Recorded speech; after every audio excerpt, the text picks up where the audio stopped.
welcome to War Blog.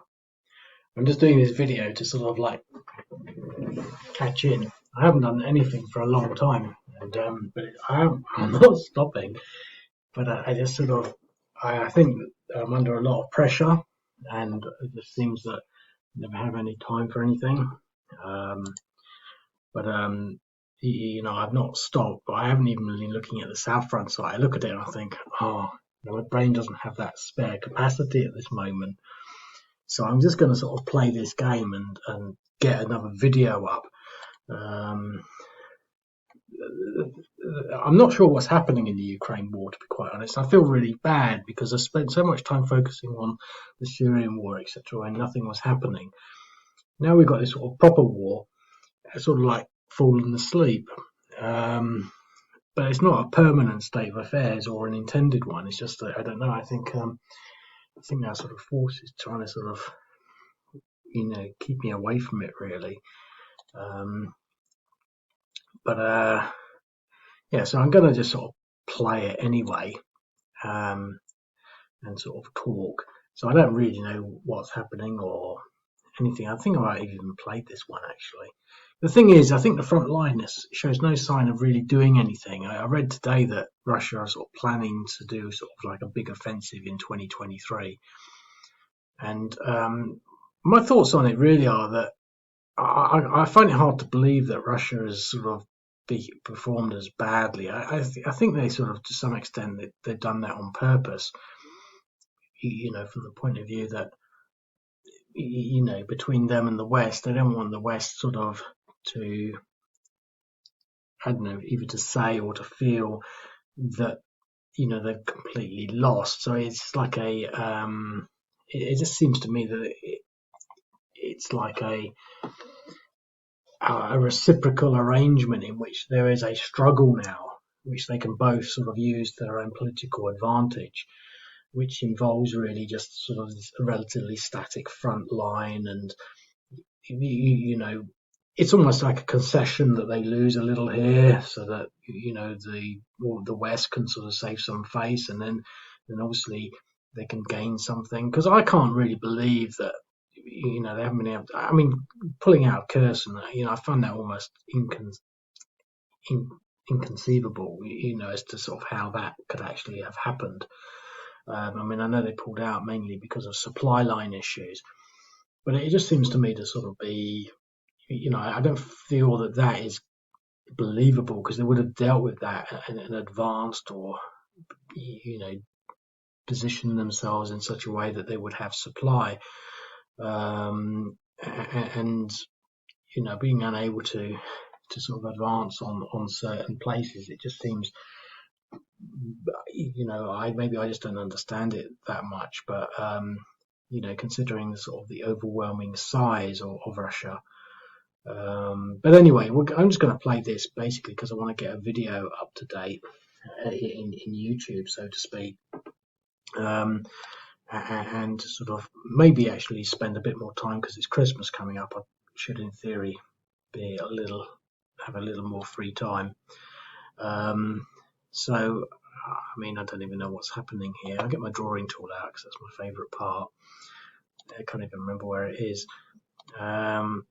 Okay, so obviously we got some sort of. Let's just have a look. Let's put it into 10 and red. I'm pretty sure I played this before. So there's obviously the front line, and to be quite honest, I'm pretty sure, it's got to be the Ukrainians advancing, because they take these two places and obviously want to take a few others. And I think it's really a case of the sort of the artillery. I was reading also that the Russians are sort of apparently running out of shells and things, and I find all that sort of hard to believe as well. It must be, it has to be. I think basically, I can't sort of get my head around what is propaganda and what is hyperlobe, and what the situation actually really is. But I think no matter how you look at it, it's got to be probably one of the most disastrous wars or disastrous military initiatives in ever. I would say in the history of time. But maybe that's sort of me being a bit sort of, I don't know, reactionary about it. but it just seems to me to be an overwhelming disaster. I mean, there's probably quite a few situations where people have held out longer than they should have, but it just seems to me that if they couldn't take Ukraine, large parts of the Ukraine, right from the start, when they had everything in their favour, then so something is seriously wrong. And to be quite honest, it makes you think really, because from the point of view that let's just try and blow all this stuff up here. It makes you think really from the point of view of I don't even know. I'm trying to think now. I can't remember what I was saying. No, I'll just get on to blowing these things up.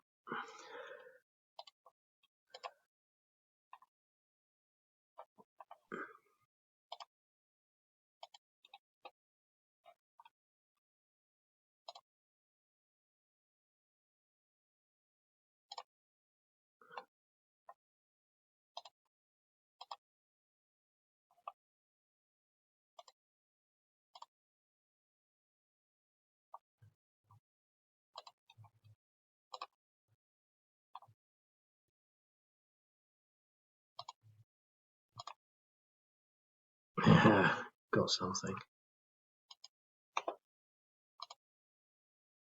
Yes. So we've completely emptied that. We don't have any paratroopers or anything, but what have we got here? I don't think there's any way we can get down there.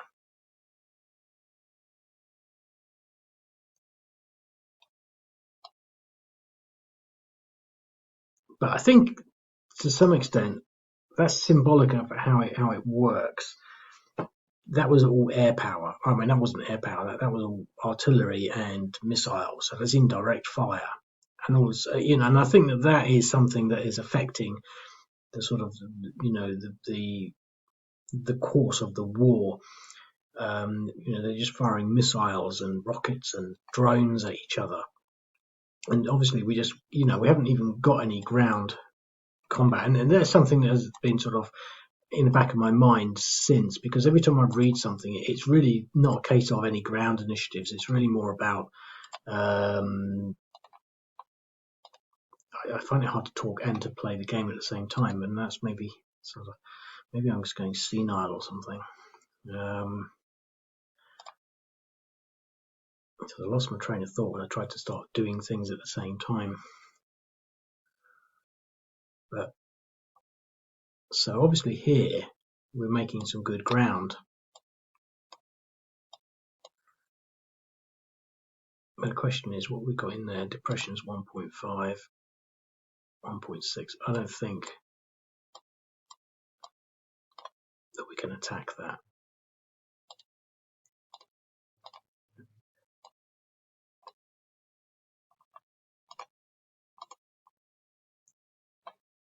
For the life of me, I can't even think what I was trying to say. I lost my train of thought, and I was thinking, what was it? I can't even think what I was trying to think.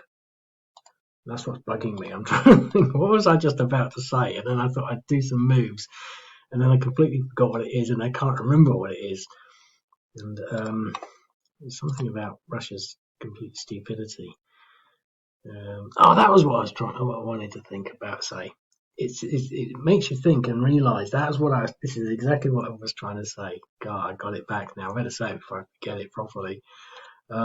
Basically, it makes you think about the sort of the competence of the West. For example, primarily maybe the US military, because I mean they're the only ones with really an army. I would say the British, but they're sort of like, I don't think they really count in a sort of grand sense. But when the US do something, it's all very specific and thought out, and everything is sort of under command and control. You can almost envisage a bunch of people, full combined arms, looking at their computer systems, making sure that each and every unit is sort of like, specifically exactly where it should be. and ensuring that not a single soldier is shot at. For example, I mean, I would imagine that if the US were to do it like in Desert Storm, everything would be, they would have fully armored vehicles, APCs with the bulletproof windows and the bomb-proof undercarriages, and whereas the Russians went in with basically, canvas skin trucks, and some of the first footage we had was of, these World War II type trucks being shot at with small arms and crashing off the road, and their crews getting out and being shot.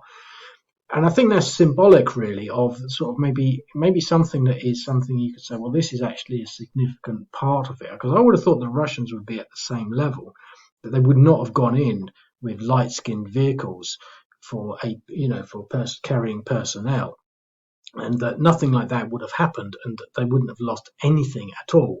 I mean, even when the Americans went in, they didn't lose much. I mean, you can count what they lost on the back of a cigarette packet. Even though they did some pretty sort of bold maneuvers, like the race through to Baghdad or whatever it was along the highway, and it just seems that something really disorganized on the Russian side happened, to result in people not knowing where forces were, and entire columns being sort of parked up on the road for weeks on end, and people wondering what they were doing there. And it just seems to me that I think the Russian army is crap.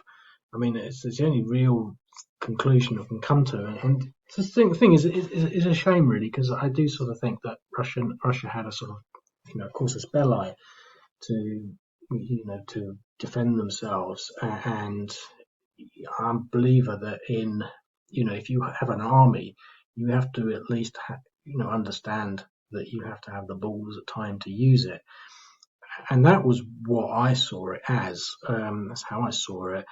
That I mean, there's one point negotiating, but when negotiations collapse, that is what armies and war is all about. And just because it's not nice and people don't like it, you can't sit there forever being at peace when one side is gradually encroaching, in one form or another on another. It's a bit like drug dealers in a house. You can sort of tolerate them saying, well, they just keeping themselves to themselves, or this and that. At some point, you've got to do a no-knock raid with heavily armed people to take them out and arrest them all. But it's sort of, there's only so much tolerance that you can have, and so you've got to be, for example, I don't know really. It's a bit confusing because I think, I mean, Margaret Thatcher used the armed forces in the Falklands, and again that was a very bold move. You've got to have the ability to actually use them, and I think that's something that is sort of lacking generally, so to speak. And when Putin did that, I thought, yeah, well, that's what the army's for. But the army's not for making a complete mess of things. They should have been sort of like, so carefully and precisionally thought out that they would have achieved certain specific objectives almost immediately. I've been doing a lot of driving around London, and sort of, I've got a sort of system because I've got to go to loads and loads of locations, and it just sort of dawned on me that it was very similar to the situation in Ukraine, from the point of view that, I mean, I've been doing it for 2 years and I still haven't cleared London out, and I've got to, this whole thing of London with these little dots and things of locations I've got to go to, and it's vast, and so is Kiev, the Ukrainian Kiev. It's vast. I mean, I think that people sort of had the general sort of opinion that Russia should have been able to take it in one hit. There's so much terrain that is heavily built up. It is and was impossible to just drive all the way into the front line, all the way into the center, and to capture it. And even in the Ukraine, you talk about how vast it is. I can't remember how many times bigger than England it actually is. So on the vastness of scale, you've got an issue there of how far can you actually get, considering that the terrain will have varying degrees of resistance built into it from the point of view of its inhabitants resisting with arms. So I sort of think, well, taking Kiev was probably something that they could or couldn't have done. But to some extent, it's a bit like Baghdad. Once you sort of encroached, I was surprised that they put up, the sort of resistance, or had the ability to put up the resistance that they did.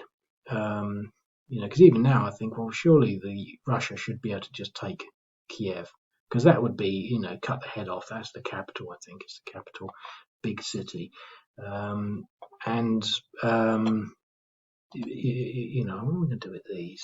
Probably take this guy out here.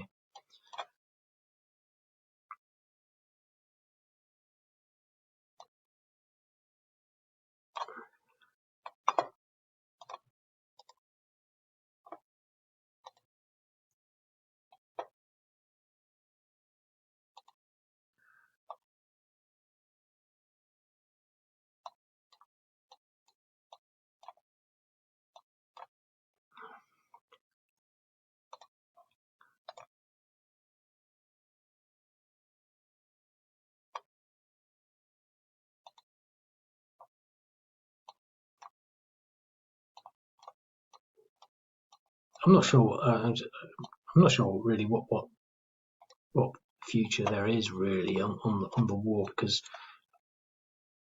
going back to my initial point, the only thing I can really conceive it being, or in any sense really, is a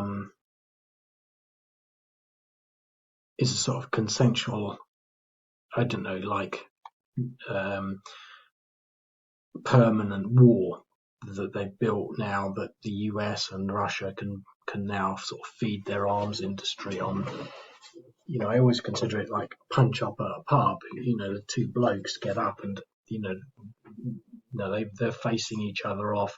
But what they're doing as well at the same time, they're looking at everyone around the room to see who's sort of looking at them or looking at the other. It's like a big gamble, because they both know that they are the dominant forces in the room. They're what everyone's looking at. And all of a sudden it becomes a bit more of a show, like they're actually working together, like some sort of, WWF wrestling sort of workout where it's completely rigged. And one person gets the upper hand and then the other person gets the upper hand, and I just feel somehow there's that going on in the Ukraine, that but it seems to, I don't know, I mean, I can't, if that is what's happening, then it's sort of like, it's not quite war, is it really? It's something else. But maybe I shouldn't really think like that. So right now, so the Russians have now received a sort of an assault, and they've pretty much got this place wiped out. But I'm not sure we can. So we've got quite a bit of manpower in there. We don't have any air power.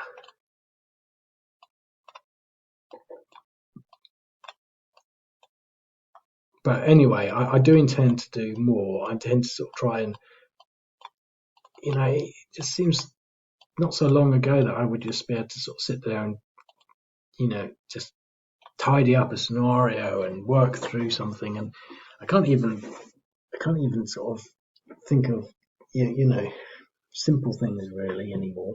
Not so much anymore like it's permanent. I'm just always busy. I get up, work, go to bed, do stuff, travel, and so it's that sort of that's in the background there. But I am sort of determined to sort of make some effort to progress things.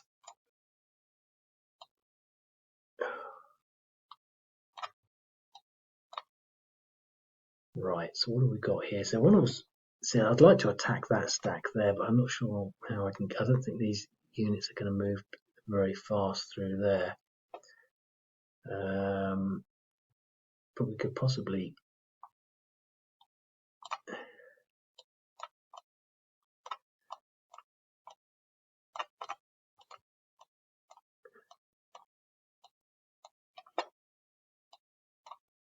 Oh wow!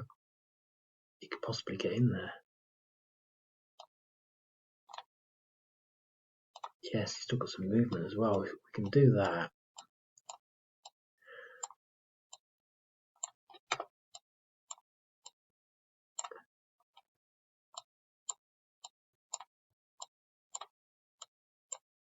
See, this is one of the interesting things about roads, etc.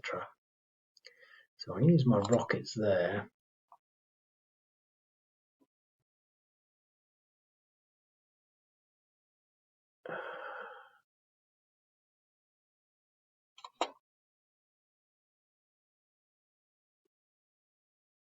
I'm going to test. I want to test with that.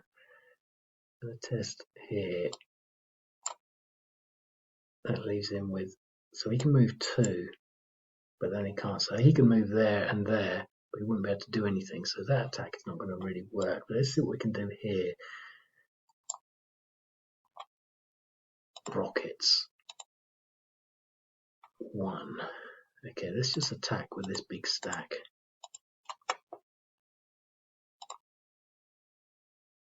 Four to 1. We've got a DR on that, which is good. But he's still got some movements. We could possibly attack this because when they're, I think we get much bigger odds. So instead of being 2 to 1, I think it should be about 7 to 1. Yeah, so we easily push them back, and then we're in there as well in this black or dint place.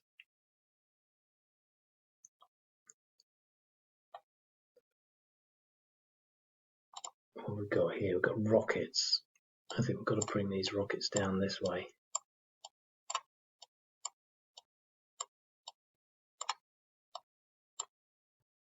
That's convenient.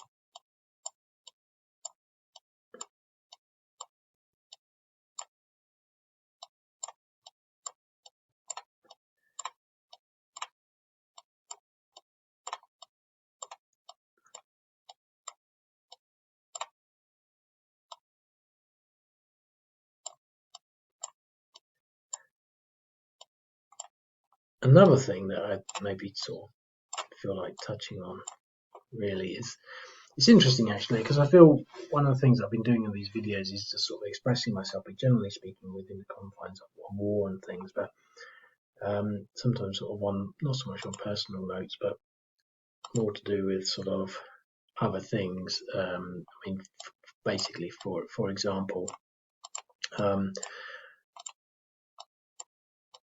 you know, things that are dealt with in other areas. Basically, things like censorship, and obviously the Twitter things have come out, and one of the things that came out with that was the concept of, I mean, I know they've been doing this for years, and same with YouTube and Google and all the other platforms, but they're calling it in Twitter visibility filtering. And they've got a bunch of other terms that they brought out, and you know, sort of like some suppression, some sort of suppression, viral suppression, and all these sorts of things. And basically, visibility restriction. So visibility filtering is something that, you know, is key to what I've been thinking about, because I've got nearly 1,000 scenarios on this game, and I designed the game primarily with certain things in mind, and that was that each scenario would be a web page that would get some sort of search engine optimization sort of, you know, juice to it. So SEO. So someone was looking for sort of like Oleksandrivka, because that's a text word that is actually text in HTML on this page, that they might come to this page, and in particular anyone searching for things like, you know, the Ukraine war or something. Now I know it's incredibly competitive, but the thing is, my site has never got anything. You know, it gets like about 4 views a day, and I'm certain that it's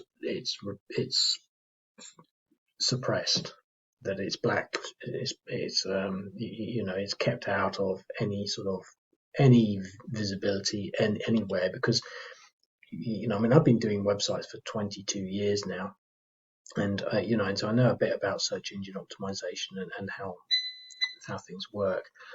And, you know, as far as I'm concerned, it's so blatant. I've even written to my MP about it, and he basically said they're not doing anything illegal. Well, I tell you, they are doing something illegal. I mean, it's discrimination and it's fraud. And he basically was, you can't do anything about it. But ironically, sometimes I feel that, the gods work on my side. He's just been made bankrupt. I mean, he's been fighting bankruptcy for about 8 years, because his business went down and he's been in the courts and they want his house and he's saying he's trying to sell it, but it's tough. And they said they've seen no evidence he's trying to sell his house. But he's an MP, he's a member of parliament in England. He completely blacked me out on the concept of, suppression, repression by these technical giants. And now he's been made bankrupt. And I got a feeling that, the powers that be had enough of him. You failed to represent me. He could have gone to court. He could have gone into parliament and he could have raised the issue. He could have said, I've had constituents complaining that they feel that, Google, YouTube is just repressing certain things. And you could say, well, why would they repress this?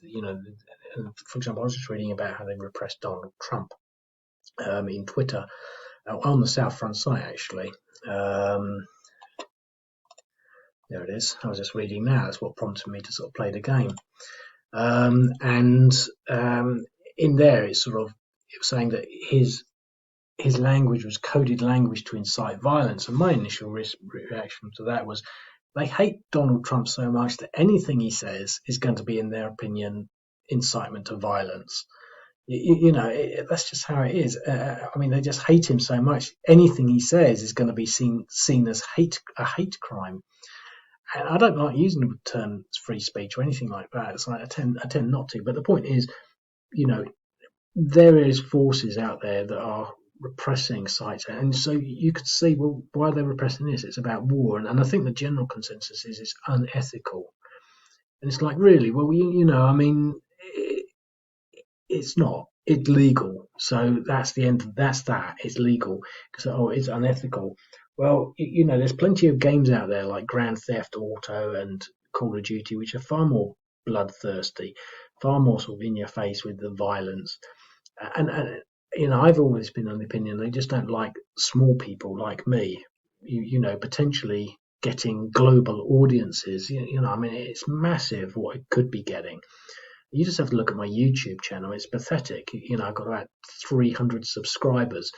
And, to be quite honest, I don't really care so much. But at the same time, I'm beginning to sort of think, it's actually quite a serious thing, because I see other people with 10 million views for a crappy video showing them combing their hair. And, so many crappy videos about one thing or another,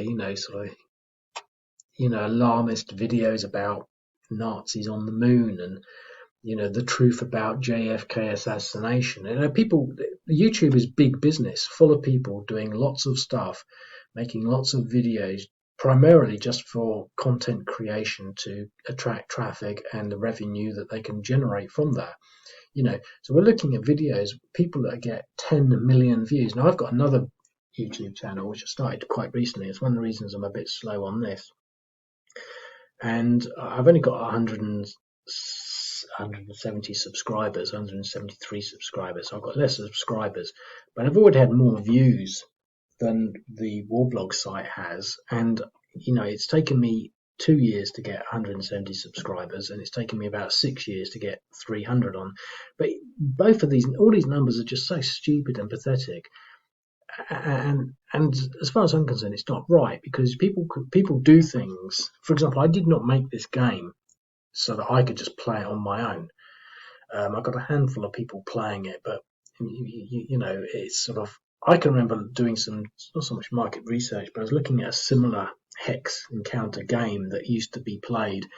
It's now no longer there. It's sort of, it's not working. It's not live anymore, the site, but their site was live, and they had a newsletter, and on the newsletter they showed that they had over 100,000 people sign up for their newsletter, and that was just one game that was running and active, say, 2002 to 2006 or something like that. I'm just making those numbers up, but if it was active over this period, To get 100,000 people, then you would have thought there'd be even more people interested, although they've got a much wider range of things to go for. What I'm saying is that the whole concept of visibility filtering, I think, is significant in they're just making sure that no one gets anything. That's the bottom line. So they find it hard to sort of control the amount of traffic that people like Donald Trump get because he exists in the real world and he will attract a following for that. But anyone like me that doesn't exist in the real world, they can pretty much just sit there and say, oh, you're going to get nothing. It's the Ukrainian turn now. So what do we want to do? Well, I think we really want to actually try to get this, and we can do the same as we did before. And let's see what we can do here.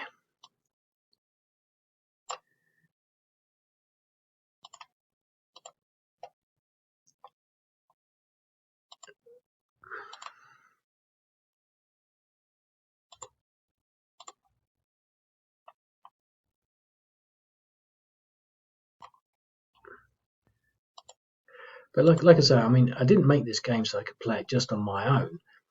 I made it. It's a business to make money, and I feel that because someone in the land of the internet doesn't like that, then I'm not making money, and essentially losing money. And it seems they're okay with that from some sort of like silicon, bunker in palace or citadel in the heavens. They can stop people earning money because they don't like it. I mean, for example, I saw this game, and what was it about? It was about cancer, and it was all these people were playing it and saying it's so great, and I was thinking, why?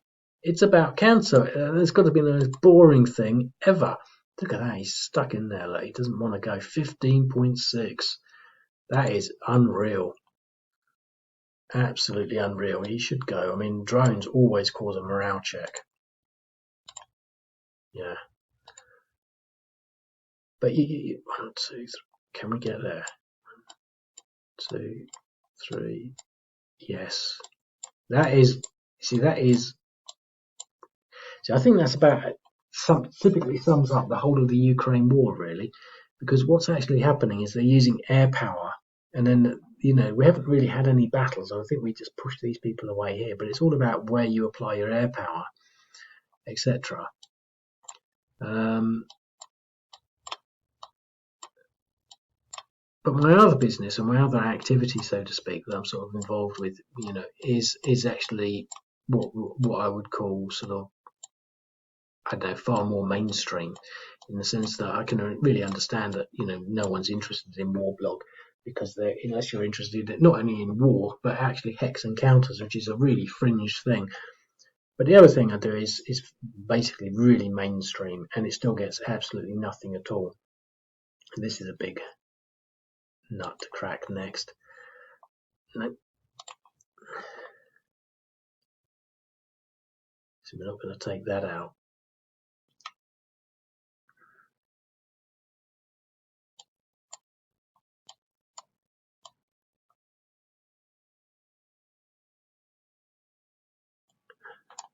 No, let's do this first. Go there, there, like that.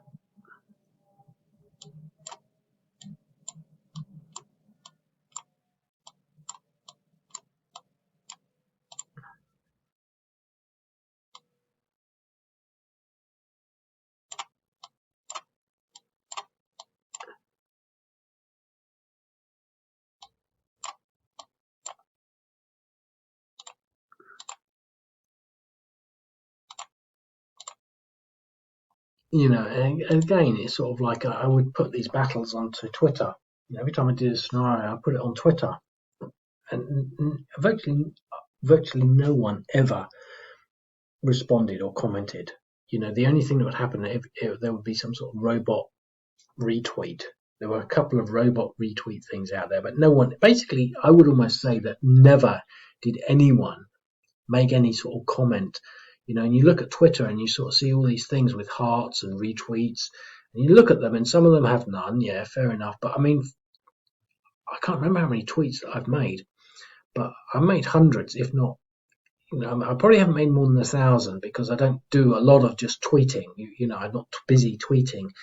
But I've got nearly 1,000 games, and so it has to be a few hundred tweets. And I accept that Twitter is this sort of game where you just got to go around tweeting it all the time and sort of doing stuff like that. And it's interesting.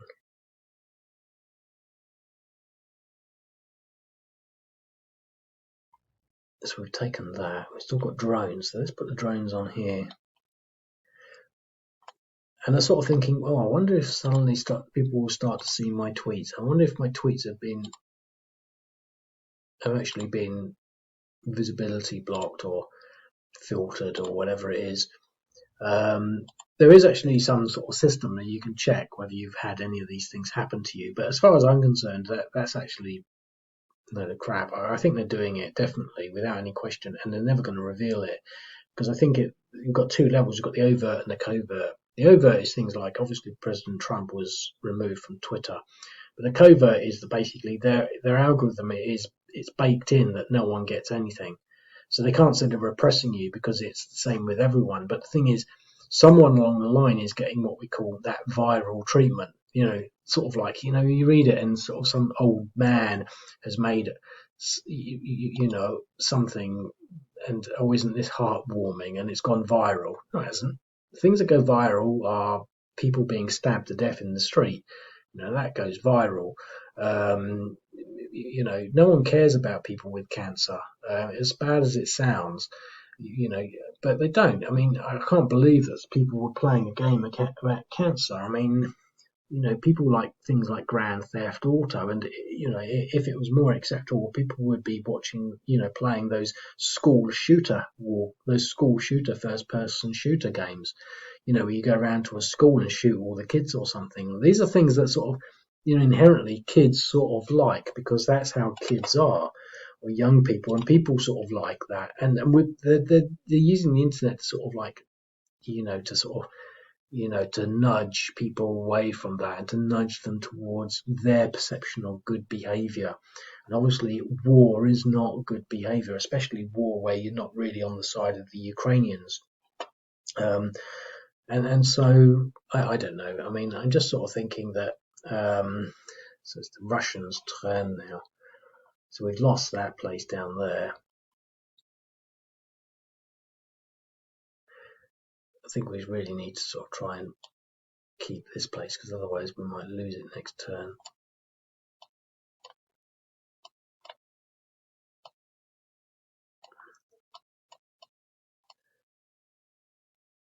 What have we got in there? That's a town. Can use some rockets. We don't have any air power or anything like that. We lost this place. What's he got in there?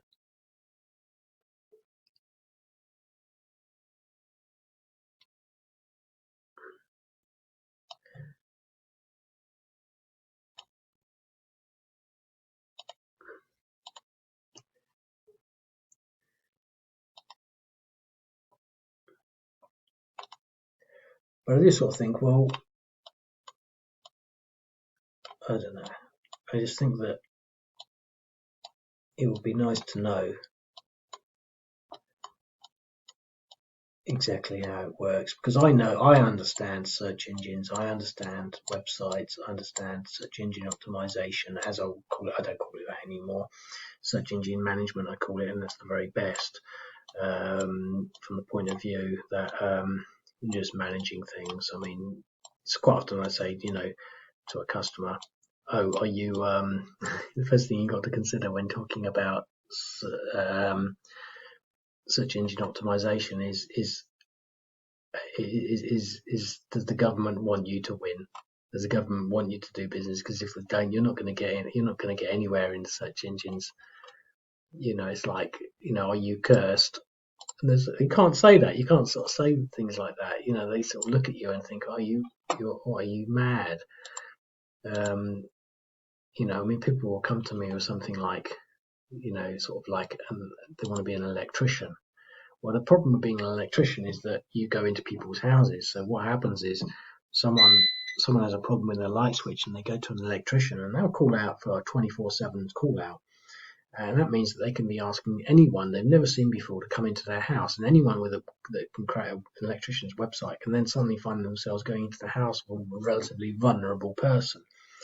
And so these are things that are not spoken about. No one ever talks about that, but I sort of think, well, they're not going to let you get anywhere in the search engines until until some sort of invisible, unspoken police state vets you and allows you and to get that sort of, I've got people who are plumbers, they get nothing, absolutely nothing, and they basically burn their own flesh in Google ads just to get something. But these sorts of things are sort of, the days of search engine optimization are well over. I think we're going to have to sort of try and push back there, but what do we want to do here?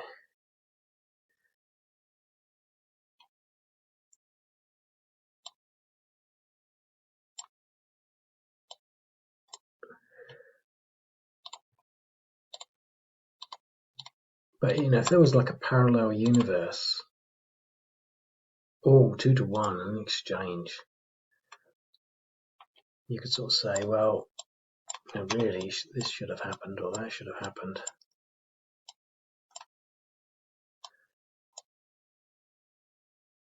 Man, we should have used that first.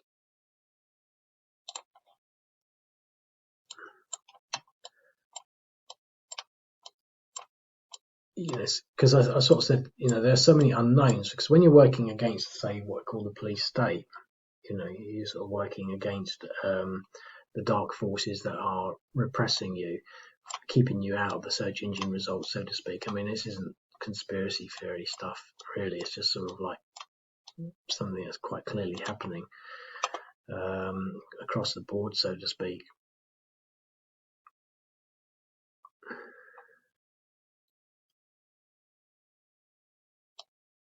What you don't know is what is legitimate and what's not, and so what that means is that you can't necessarily gauge the market because it's being artificially distorted in front of you. So, for example, I might sort of continually struggle to maybe make this game work and develop to get 100 or 1,000 players. If I had 1,000 players, I'd be able to just live off of that. But you sort of say, well, are there possibly 1,000 players out there? Because I think there's quite clearly are. Out of the whole world, but the thing is, if they were to sort of take their finger off what I call the stop button, would there really be 1,000? Would there be 1,000,000 players? Or would there only actually, literally, if they weren't repressing things, literally only be maybe 100 players? You don't know, and so it makes it quite difficult to actually sort of behave properly. Because I've got like 111 books on Amazon, and I press with those quite heavily, and they're on other things. And basically, the whole issue there is that I don't know how much they're repressing my stuff, because I'm basically never in the top 100. I mean, it's very clear that this same concept of visibility filtering is being applied to me as far as I'm concerned. The enemies, detractors will say, oh, it's just because your books are really shit. You're a really bad writer, and so that's it's really crap. But I know that's not actually the case. But the thing is, because you don't know what the full market is, you could be fighting for sort of 10 years, because that's how long I've been writing, and find out that there's only a sort of a small market out there for what you're doing, because you don't know, because all you get is exactly the same thing, like 2 or 3 hits a day on your website, and it's always the same. This website has always never got much more than 2 or 3 hits, 1 or 2 Google hits a week, which is pathetic. I've dealt with websites that used to get sort of things like Well, I actually run a couple of websites to get 3,000 hits a day, and I convert that straight in. I mean, I've got direct parallel between other sites that are commercial, and when it's commercial, suddenly it's only getting 2 hits a day. So when it's not commercial, when it's free, and they say, "Oh, you're not earning anything from that," well, we'll give you lots of traffic, 3,000 hits a day. That's quite a lot.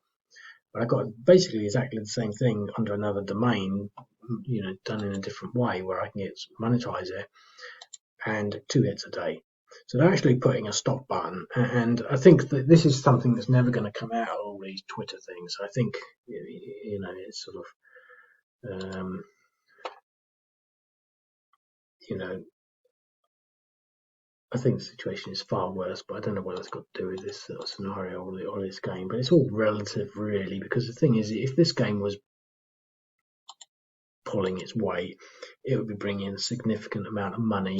It would be getting traffic in the search engines, be getting lots of sign-ups, and my social media would be getting it would be reflected in that way. I mean, you can go through. I've got comments. I've got a comment section, both Facebook comment section and a I can't remember what it was. It's Discus comment section under every scenario. You can look through the site. I've got like nearly 1,000 scenarios. Got about 950 and 180 scenarios.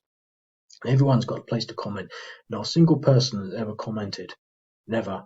I think I've got a few spammy comments, but basically nothing. And it just sort of doesn't make any sense because people comment, And so I don't know. I just feel that, this game would be something completely different if it wasn't for this visibility filtering. And I did write to my MP about that, and sort of, because you don't know, it's sort of like, well, what can you say? But I do. Yeah, it maybe has an effect because I sort of feel, well, what can do down there? I think I might want to take the stack out here. But I mean, what would it look like if that wasn't, visibility filtering wasn't in place?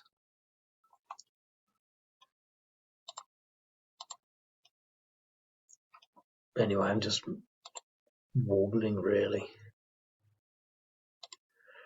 I mean, it costs me probably about $50 a month to host the site,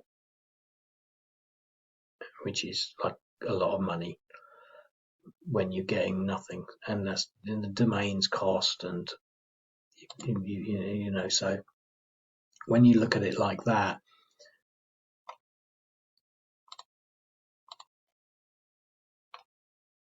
it's almost tantamount to theft. But I'm not going to stop it or anything like that because I actually want to really do more on it. I enjoy it, and it also reflects on my capabilities, and that's something else as well. So I don't really want to use the drones on that. When I say my capabilities, what I sort of mean by that is, I wrote this game, and that's because I'm capable and good at coding. It's using, the fact that you can drag these things about the screen is incredible. That's HTML5 drag and drop. I've only seen that once on another website, and that was just for moving the menus around. This is so advanced. This is so sort of like, I don't know, cutting edge, utilizing HTML5 in a way that no one else does. No one ever does it like this. And have I got any? I don't know, credit for sort of doing this? No, nothing. It's like, no, oh, it's war. No, it's bad. Get nothing. So I think it has an effect, but it's sort of, I don't know. It's operating at a different level because I never really sort of think, oh, I've got to make money. Got to make money. That's never really the issue for me. Let's see what we can do here. Maybe we can sort of start blowing these things up.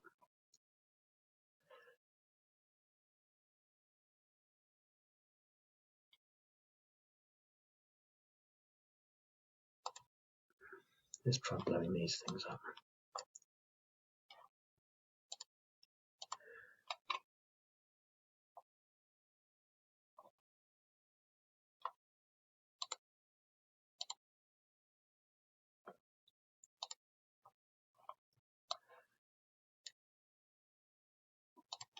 it is to some extent a labour of love, so to speak. I just enjoy, the aesthetics and the sort of the intellectual sort of, I don't know, discipline of, Hex Encounter, so to speak. I know it's not brilliant; it's got lots of sort of, failings, but I've always sort of thought that, a lot of that is due to the fact that no one, it's not earning anything. These things sort of, they compound themselves. I mean, if it's success, if it's getting loads of traffic, you obviously put more effort into it. If it's generating lots of money, you put lots of effort into it.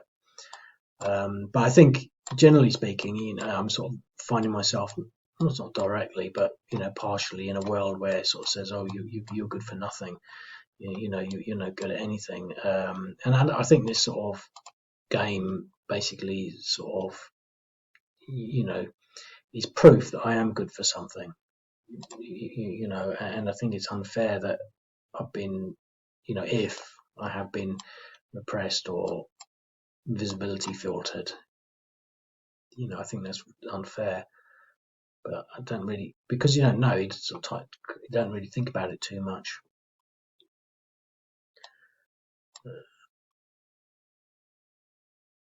So I want to knock him out, but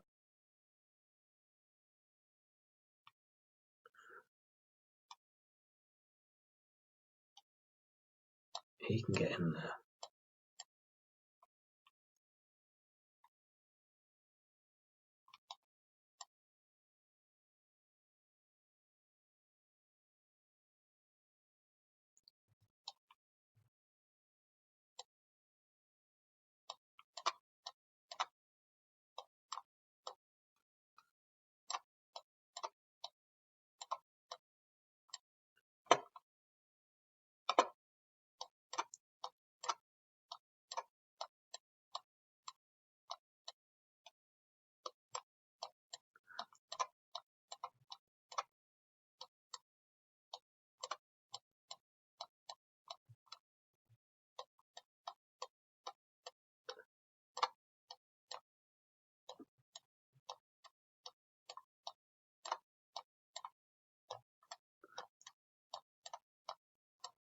But with all these revelations from Twitter, I do not think at any degree will suddenly hordes of traffic start to filter through into the site, and for things to really change.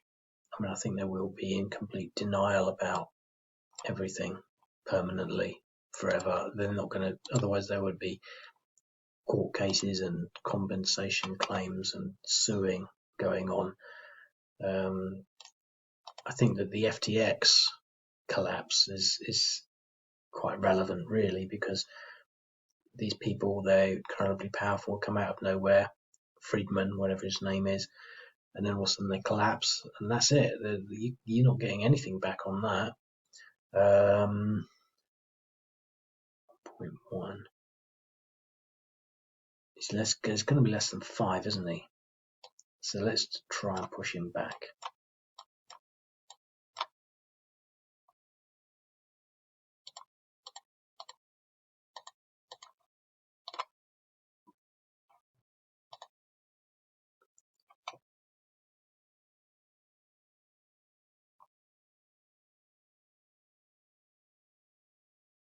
I'll leave that there. So the Russians, what can they actually do? So we've been pushed out of there, but we could possibly get back in there, but it's going to be, they're not going to be able to take it. They might be able to get in there. I'm going to push him out, but they won't have anything to move in there because they don't have anything moving fast enough.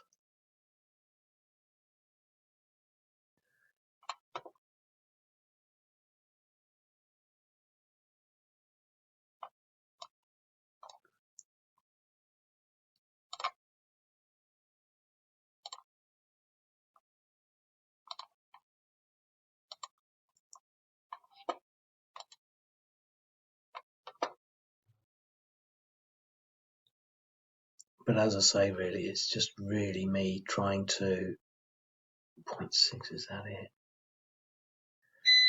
To get a video out.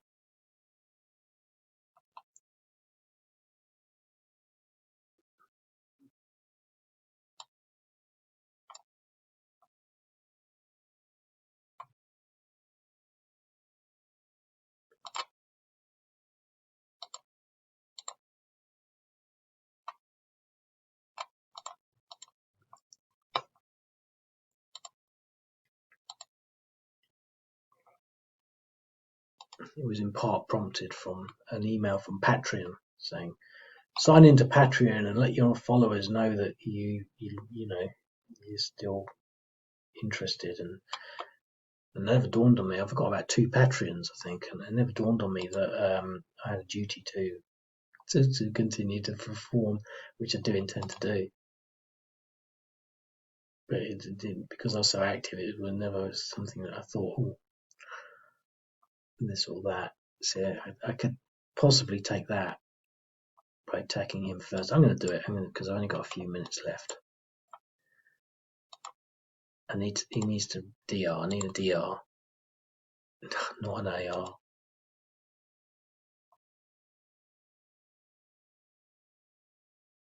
That was because he was inside the town. I didn't think of that. Should do him anyway.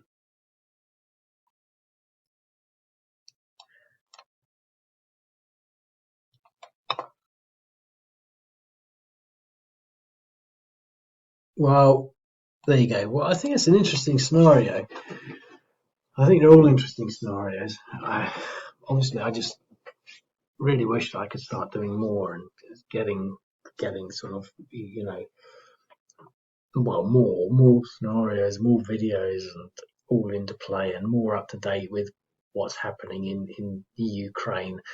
I do, because it's so much fun, and I did enjoy that. And minus 56. I thought it said 66, so I've got a few minutes left. But I don't know what more to say really. I'm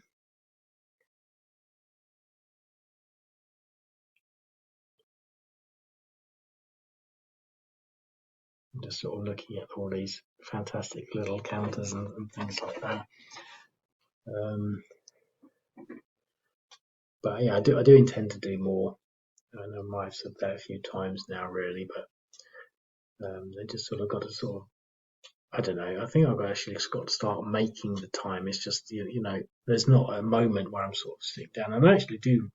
Well, I've got only a few minutes left. I actually only recently started to reflect on the problems of having an incredibly busy life, because a lot of people, maybe what we'd call in the UK the working class, they get home from work and they veg out on the coat sofa and just watch some TV. And I don't do that. I don't actually have a sofa. I'm always at my computer. I wake up, I'm at my computer. I mean, I do other things. I travel, go out, and I work out as well, and I do things, to sort of like, strategically. But the actual concept of just switching off, I can't do. I don't do. I mean, I do try to do it, but it's not in my sort of social structure, so to speak, in the sense that I don't get home from a busy day at the factory totally tired and just veg out. I'm always got something to do, and that's sort of so trying to find time in that non-existent sort of schedule, so to speak, and when there's no free open slots for doing things, I think is the main problem at the moment. But I do intend to make some concerted efforts over Christmas to sort of tidy up some of the unfinished scenarios maybe, and to add a few new ones, etc., and to just bring this back up to speed a little bit. So fingers crossed. Anyway, I'll leave it at that, and I will speak to you another time, maybe in a few months or maybe sooner. I'll speak to you later. Cheers out, bye.